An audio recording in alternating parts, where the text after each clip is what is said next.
మమ్మల్ని క్షమించండి హరిప్రసాద్ గారు. భూమి మాధవ్ పెళ్లి విషయంలో ఓ తప్పు జరిగింది.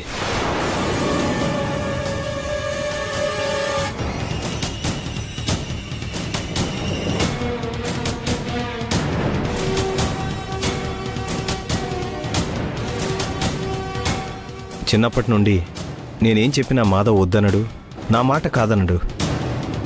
నేను గీసిన గీతను దాటి ఎప్పుడూ వెళ్ళడు.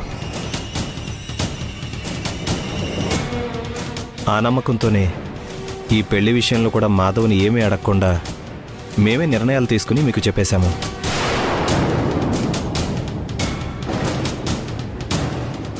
అయితే ఇప్పుడు ఏమంటావురా?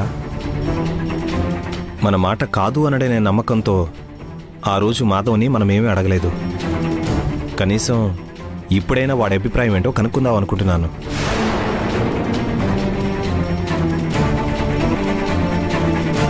మాధవ, నీకు ఈ పెళ్ళి ఇష్టమేనా?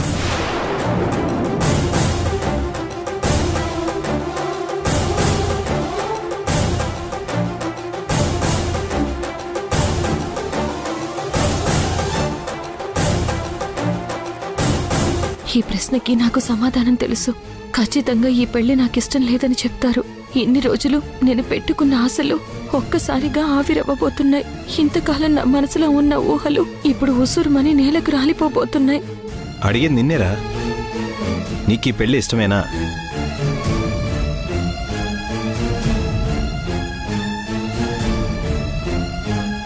నేను ఇంతకు ముందే చెప్పాను కదన్నయ్య, మీ అందరి ఇష్టమే నా ఇష్టం. రై, ఇది నీ జీవితం. ఎవరి జీవితానికి సంబంధించి వాళ్ళే నిర్ణయాలు తీసుకోవాలి. నీ నిర్ణయం ఏంటో చెప్పరా?